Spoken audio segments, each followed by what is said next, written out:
Em uma noite que parecia comum, um homem ouve algo que transforma completamente sua percepção de seu casamento. Após 10 anos de relacionamento e 5 anos de casamento, ele descobre, por acaso, que sua esposa, Amélia, não só está questionando seu relacionamento, como também expressa a ideia de que, se surgisse uma opção melhor, ela o trocaria. O comentário, feito durante uma conversa casual com a melhor amiga de Amélia, Hannah, faz com que ele questione tudo o que acreditava ser sólido em sua vida.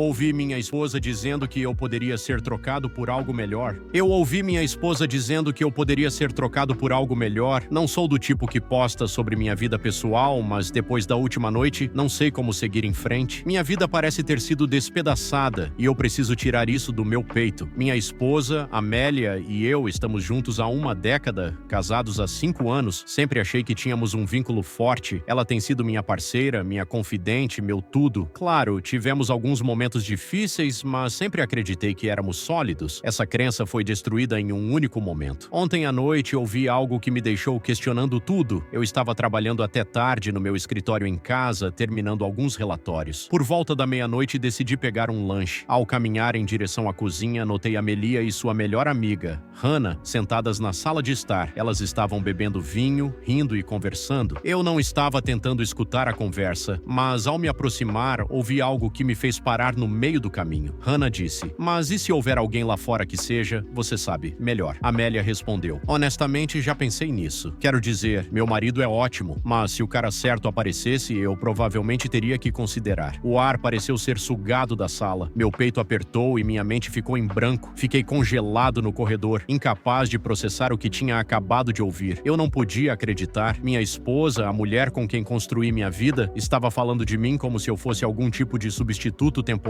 alguém que ela trocaria se uma opção melhor aparecesse. Hannah riu e Amélia não se corrigiu nem tentou voltar atrás no que disse. Elas apenas mudaram de assunto para algo leve sobre um programa de TV, como se nada significativo tivesse sido dito. Mas, para mim, aquelas palavras ecoaram na minha mente como se uma bomba tivesse explodido. Voltei para o meu escritório sem fome e com o coração disparado. Repeti as palavras dela inúmeras vezes na minha cabeça. Isso foi apenas um comentário sem importância, impulsionado pelo vinho, ou era um reflexo do que ela realmente sentia? Fiquei sentado, paralisado, me perguntando se eu estava vivendo em uma bolha de ilusão o tempo todo. Eu não a confrontei naquela noite. Não consegui. Fiquei deitado na cama, olhando para o teto, sentindo que não conhecia mais a mulher que dormia ao meu lado. Esta manhã tentei agir normalmente, mas toda vez que olhava para ela, sentia aquela dor aguda da traição. O que isso significa para o nosso casamento? Ela realmente me ama ou eu apenas sou conveniente para ela? Se o cara certo aparecesse amanhã, ela simplesmente iria embora sem pensar 2 vezes? Eu não sei o que fazer. Estou exagerando? Isso é algo que as pessoas em relacionamentos longos pensam, mas nunca dizem em voz alta? Ou isso é o começo do fim para nós? Se alguém já passou por uma situação parecida, eu apreciaria sua perspectiva. Me sinto perdido, estou respondendo algumas das perguntas e preocupações que as pessoas estão levantando nos comentários. Primeiramente, obrigado a todos que reservaram um tempo para responder. Seus conselhos estão me ajudando a entender esse caos. Por que eu não a confrontei imediatamente? Muitos de vocês perguntaram por que eu simplesmente não entrei na sala e perguntei a Amélia o que ela quis dizer. A verdade é que eu congelei. Ouvir algo assim sobre mim, especialmente vindo de alguém que amo, me desestabilizou completamente. Estou em choque e não me sinto pronto para enfrentar qualquer explicação ou a falta dela que ela possa me dar. Além disso, estou me perguntando se estou exagerando ou se tenho o direito de me sentir magoado, já que ouvi uma conversa particular. Ela poderia estar brincando ou bêbada? Considerei essa possibilidade. Amélia e Hannah estavam bebendo, então talvez tenha sido um comentário descuidado impulsionado pelo álcool. No entanto, para mim, não pareceu uma piada. A maneira como ela disse pareceu sincera, honesta demais para ser descartada como uma brincadeira. Se foi uma piada, não achei graça. E mesmo que não tenha sido algo sério, dói ouvir ela dizer isso com tanta naturalidade. Há sinais de problemas no casamento? Essa é uma das questões mais difíceis para mim. Olhando para trás, não vejo sinais evidentes antes. Claro, temos desentendimentos como qualquer casal, mas nada que me fizesse pensar que ela estava questionando o nosso relacionamento inteiro. Na verdade, eu achava que estávamos em um bom momento. Inclusive, estávamos conversando sobre ter filhos em breve, o que torna o comentário dela ainda mais confuso. Por que estou hesitando em falar sobre isso? Ainda não mencionei nada porque não sei como abordar essa conversa. O comentário dela pode significar muitas coisas e não quero acusá-la de algo sério sem antes processar tudo. Preciso entender se isso foi um comentário isolado ou se é um sinal de um problema maior no nosso casamento. Qual é o meu plano? Agora estou tentando manter a calma. Não quero tomar uma decisão precipitada ou transformar isso em algo maior do que realmente é. No entanto, não posso simplesmente ignorar. Vou trazer isso à tona eventualmente, mas quero fazer isso de um jeito que não escale para uma briga imediatamente. Enquanto isso, estou prestando atenção para ver se há outros sinais de que algo está errado. Ela poderia estar me traindo? Esse pensamento passou pela minha mente, especialmente depois que algumas pessoas mencionaram isso nos comentários. Não tenho nenhuma prova, mas a ideia não sai da minha cabeça. Vou ficar atento e considerar minhas opções se algo surgir. Se eu decidir confrontá-la ou se algo mudar, atualizarei vocês. Continuem mandando conselhos, isso está me ajudando mais do que vocês imaginam. Atualização.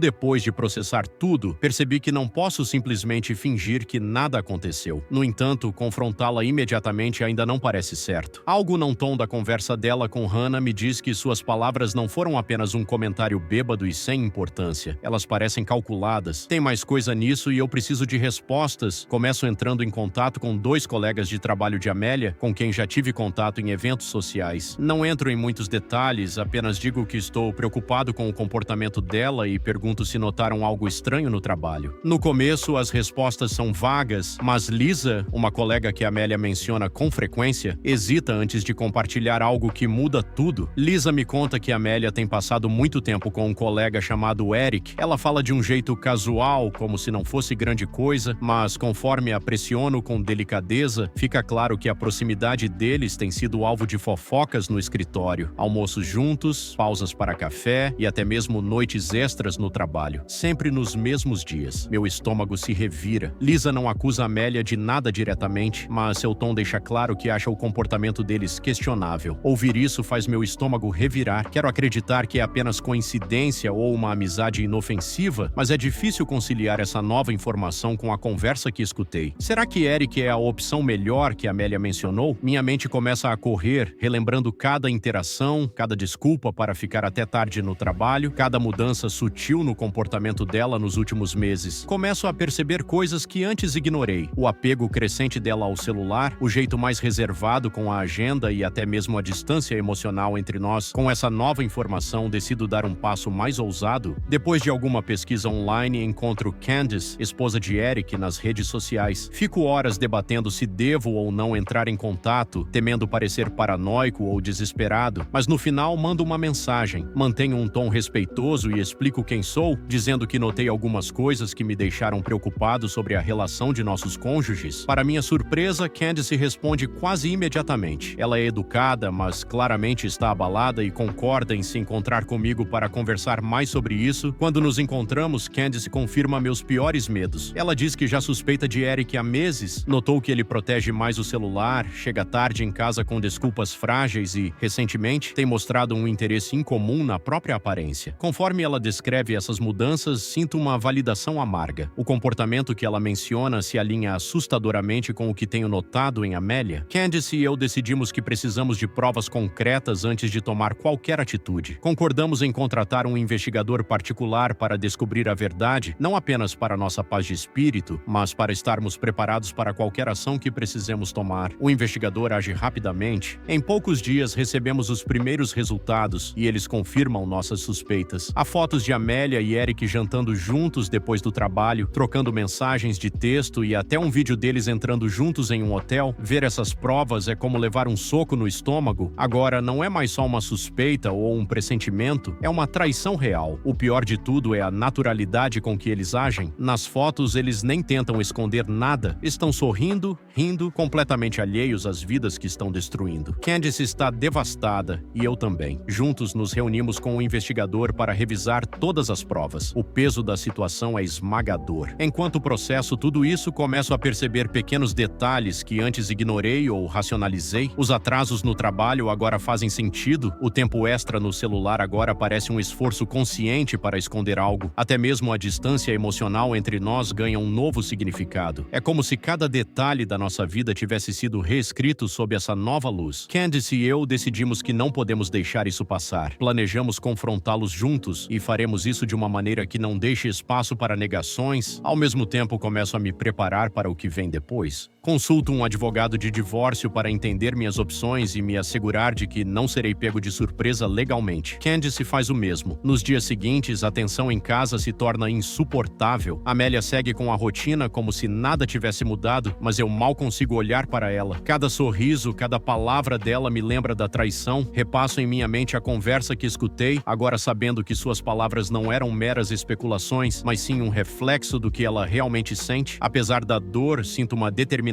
crescendo dentro de mim. Por muito tempo fiquei no escuro, questionando meus instintos e duvidando de mim mesmo, mas agora eu sei a verdade e está na hora de agir. O momento que mais temi e para o qual mais me preparei, finalmente acontece. Candace e eu decidimos confrontá-los juntos. Nós planejamos meticulosamente, coordenando o momento certo e reunindo todas as provas que compilamos, os relatórios dos detetives particulares, as fotos, as mensagens, tudo organizado de uma forma que não deixa espaço para negação. Candace e eu combinamos para que a confrontação acontecesse em um local neutro, um café perto do centro da cidade. É um lugar público o suficiente para evitar explosões dramáticas, mas ainda privado o bastante para uma conversa séria. Amélia acha que estamos nos encontrando para um almoço casual, enquanto Eric foi atraído até lá por Candace sob o pretexto de discutir assuntos importantes da família. O palco está montado e meu coração dispara enquanto espero por eles. Amélia entra primeiro, seu rosto iluminando-se ao me ver. Ela me cumprimenta com sua habitual cordialidade, mas há uma tensão sutil em sua postura, como se sentisse que algo está errado. Eric chega momentos depois, claramente surpreso ao me ver sentado ali com Candace. Sua confusão rapidamente se transforma em desconforto e ele hesita na porta antes de relutantemente tomar assento. Não perco tempo e vou direto ao ponto. Amélia, Eric, nós sabemos de tudo. Digo, deslizando uma pasta pela mesa. Candace faz o mesmo. Os rostos deles ficam pálidos ao abrirem as pastas e verem as provas diante deles, fotos de encontros clandestinos, capturas de tela de mensagens flertando e até mesmo imagens comprometedoras do hotel. Está tudo ali. A reação de Amélia é uma mistura de choque e desespero. Isso não é o que parece, ela gagueja, mas sua negação soa frágil e triste. As provas são irrefutáveis e todos nós sabemos disso. Eric, por outro lado, fica em silêncio, atordoado, seus olhos indo de Candace para mim como se procurasse uma rota de fuga. Candace não se contém. Ela descarrega toda sua raiva e frustração em Eric, chamando-o de traidor e covarde. Você teve a audácia de brincar de casinha com outra mulher enquanto eu estava em casa criando seus filhos? Diz, sua voz cheia de veneno. Eric se encolhe com as palavras dela, mas não tenta se defender. Amélia tenta apelar para mim, lágrimas escorrendo por seu rosto. Eu cometi um erro, ela diz. Nunca quis te machucar. Podemos, por favor, conversar sobre isso? Mas suas palavras soam vazias, como uma reflexão tardia em vez de um verdadeiro arrependimento. A lembrança da forma casual com que ela já havia me descartado, eu provavelmente teria que considerar isso, ecoava em minha mente, e percebo que não posso mais acreditar em nada do que ela diz. A confrontação dura menos de uma hora, mas parece uma eternidade. No final, tanto Amélia quanto Eric estão abalados, suas fachadas cuidadosamente construídas completamente destruídas, mas Candace e eu não paramos por aí. Cumprimos nossa promessa de expô-los, as provas são enviadas ao RH da empresa deles e as consequências são rápidas. A empresa conduz uma investigação interna e descobre que o caso de Amélia e Eric violou diversas políticas do local de trabalho, seu comportamento inadequado durante o expediente, incluindo sumiços para ficarem sozinhos, é considerado má conduta grave. Dentro de uma semana, ambos são demitidos. As repercussões profissionais são apenas o começo. Candace e eu compartilhamos a verdade com nossas famílias e amigos próximos, garantindo que aqueles ao nosso redor entendam por que estamos tomando essas medidas. A reação é esmagadoramente solidária. Nossos entes queridos se unem a nós, oferecendo conforto e apoio, enquanto expressam seu desgosto pelas ações de Amélia e Eric. A notícia se espalha rapidamente por nossos círculos sociais e as consequências para Amélia e Eric são brutais. Suas reputações são destruídas e as pessoas que antes os admiravam agora os veem com desprezo. Amigos que costumavam convidá-los para encontros sociais não querem mais nada com eles. Até mesmo suas famílias estendidas ficam indignadas, com alguns parentes entrando em contato para se desculpar em nome deles. Amélia tenta salvar salvar o que resta de sua dignidade, mas seus esforços são inúteis, as provas são muito condenatórias e a traição profunda demais. Pouco depois da confrontação, ela se muda de nossa casa e iniciamos o processo de separar nossas vidas. Eric, segundo Candace, se fecha em si mesmo, evitando confrontos diretos e recusando-se a assumir a responsabilidade por suas ações. A parte mais irônica de tudo isso, a relação de Amélia e Eric não sobrevive às consequências. De acordo com o detetive particular, eles terminam algumas semanas depois de serem expostos. O estresse de perderem seus empregos, suas reputações sociais e seus respectivos casamentos se mostra demais para eles suportarem. É uma consolação vazia, mas reforça a ideia de que o relacionamento deles nunca foi baseado em nada significativo. Quanto a mim e Candace, pedimos o divórcio e começamos o longo e doloroso processo de seguir em frente. O processo legal provavelmente será direto, mas emocionalmente desgastante. Cada etapa é um lembrete do que perdemos, mas também um passo necessário para retomarmos nossas vidas. Ao longo desse processo, Candace e eu continuamos a apoiar um ao outro. Nossa experiência compartilhada cria um vínculo que parece inquebrável e encontramos consolo ao saber que não estamos sozinhos nisso. Falamos frequentemente, compartilhando atualizações sobre os procedimentos do divórcio, desabafando sobre nossas frustrações e encontrando momentos de riso no meio do caos. Ainda há um longo caminho pela frente, mas pela primeira vez em meses, sinto um pouco de paz. A verdade veio à tona, a justiça foi feita e as pessoas que nos traíram estão enfrentando as consequências de suas ações. Não é o desfecho que eu queria ou esperava, mas é o que eu precisava para finalmente começar a me curar. Gostaria de esclarecer algumas coisas. Alguns perguntaram como Candace e eu coordenamos a confrontação sem que Amélia ou Eric ficassem suspeitos. Para responder a isso, mantivemos nossa comunicação discreta, principalmente por meio de ligações e mensagens nos momentos em que sabíamos que nossos respectivos cônjuges não estariam percebendo. Outros se perguntaram por que o RH agiu tão rapidamente em relação às provas. As fotos e os relatórios detalhados do detetive particular deixaram claro que Amélia e Eric estavam violando as políticas da empresa e o comportamento deles durante o expediente não deixou margem para dúvidas. Por fim, para aqueles que perguntaram por que foi Amélia quem se mudou, em vez de eu, a casa era minha antes do nosso casamento e legalmente ela não tinha nenhum direito sobre ela. Última atualização. Esta será a minha atualização final e enquanto me sento para escrever isso, reflito sobre o quanto minha vida mudou. Se alguém me dissesse um ano atrás que eu passaria de sentir que meu casamento era inabalável para construir uma nova vida com alguém que realmente me valoriza, eu teria rido da absurdidade disso. Mas aqui estou, uma pessoa completamente diferente da que ouviu uma conversa que destruiu o meu mundo. Depois que a traição de Amélia veio à tona, eu sabia que não havia como salvar o nosso casamento. A pessoa que eu pensava conhecer e confiar havia desaparecido, substituída por alguém que eu já não reconhecia. O processo de divórcio, por mais emocionalmente desgastante que fosse, tornou-se uma etapa necessária para recuperar minha vida. Não se tratava apenas de terminar o casamento, era sobre recuperar minha dignidade, minha felicidade e meu respeito próprio. Amélia continuou tentando entrar em contato comigo nos meses seguintes à nossa separação. Inicialmente foi sob o disfarce de se desculpar, embora suas palavras parecessem mais egoístas do que sinceras. Ela dizia que cometera um erro, que estava confusa e queria consertar as coisas, mas os danos eram irreparáveis. Suas ações haviam falado mais alto do que qualquer palavra poderia e eu não tinha interesse em reabrir aquele capítulo da minha vida. Ignorei todas as ligações e mensagens, focando em construir um futuro sem ela. Enquanto isso, Candace estava passando pela sua própria versão da mesma tempestade. Eric, como se revelou, não era apenas um traidor, mas também manipulador até o fundo. Ele tentou se infiltrar novamente na vida dela, prometendo mudança, jurando que cometeram um erro e até apelando para o "somos almas gêmeas", mas Candace não quis saber de nada disso. Ela viu através das palavras vazias dele e o cortou completamente. Sua resistência nesse período foi inspiradora e se tornou uma das muitas coisas que eu admirei nela. Inicialmente, Candace e eu mantivemos contato para lidar com as consequências, nos apoiávamos para processar a traição, desabafar sobre nossas frustrações e encontrar maneiras de seguir em frente. No começo, parecia algo puramente prático. Duas pessoas que haviam sido surpreendidas pela mesma tempestade, buscando consolo em experiências compartilhadas. Mas, com o tempo, nossas conversas começaram a mudar. Passamos a falar sobre mais do que nossos casamentos fracassados. Falamos sobre nossos sonhos, nossos hobbies e os tipos de vida que queríamos construir. Candace compartilhou histórias sobre sua infância, seu amor pela pintura e seu sonho de um dia abrir um pequeno estúdio de arte. Eu falei sobre minha paixão por trilhas, algo que eu tinha negligenciado afastado durante o casamento e, como sempre quis viajar para os parques nacionais do país, essas conversas eram um lembrete de que havia mais na vida do que a dor que havíamos enfrentado. Aos poucos, nosso vínculo foi se aprofundando, o que começou como amizade se transformou em algo mais, embora nenhum de nós tenha apressado as coisas. Ambos fomos cautelosos, marcados pelo que passamos e decidimos não cometer os mesmos erros de antes, mas a conexão entre nós era inegável e eventualmente decidimos ver onde isso poderia nos levar. Estar com Candace tem sido uma revelação. Pela primeira vez em anos, sinto-me verdadeiramente visto e valorizado. Existe um nível de abertura e honestidade entre nós que eu nunca percebi que estava faltando no meu casamento. Fizemos um pacto de sempre nos comunicarmos, não importa quão difícil fosse a conversa. Nem sempre é fácil, mas é uma base construída sobre respeito mútuo e confiança, algo que ambos desejávamos e merecíamos. Quanto a Amélia e Eric, suas vidas parecem ter se desintegrado completamente. Pelo que ouvi de conhecidos em comum, Amélia tem enfrentado dificuldades tanto pessoais quanto profissionais. Seus amigos se afastaram e sua reputação no trabalho foi seriamente afetada. Eric também enfrentou consequências além da perda do emprego. As tentativas de salvar sua reputação foram recebidas com ceticismo e ele agora lida com as consequências de suas ações. Ironia das ironias, o caso deles, que provavelmente acharam que traria felicidade, acabou os isolando ainda mais. Eles não estão mais juntos e parece que o relacionamento deles foi construído em nada mais do que excitação e mentiras. Um final justo para dois indivíduos que demonstraram tão pouca consideração pelas vidas que destruíram no processo. Eu estive focado em reconstruir, me joguei nas coisas que me fazem feliz, trilhas, fotografia e até aprendendo a cozinhar, algo que eu era péssimo antes. Também me reconectei com velhos amigos, pessoas das quais eu não percebia que havia me afastado durante o casamento. Eles foram incrivelmente solidários, me lembrando da importância de estar cercado por pessoas que realmente se importam comigo. Uma das partes mais transformadoras dessa jornada foi a terapia. Tanto Candace quanto eu decidimos buscar ajuda profissional, separadamente e juntos. Tem sido um espaço para desfazer a dor, processar a traição e trabalhar na cura das partes de nós mesmos que foram danificadas por nossos ex-cônjuges. A terapia me ensinou a deixar de lado a raiva que eu sentia por Amélia. Embora eu nunca a perdoe por suas ações, aprendi a não deixar que elas me definam. Candace e eu estamos agora planejando um futuro juntos. Ainda é cedo, mas já falamos sobre viajar, talvez até construir uma vida que combine nossas paixões. Ela tem trabalhado na sua arte novamente e eu comecei a pesquisar formas de incorporar meu amor por fotografia em nossas aventuras compartilhadas. A ideia de colaborar em algo criativo, algo significativo, me excita de uma forma que não sentia há anos. A vida tem uma maneira engraçada de nos surpreender. Quando eu ouvi aquela conversa na sala de estar, meses atrás, achei que fosse o fim de tudo o que conhecia. Em muitos aspectos foi, mas agora sou uma pessoa melhor por isso.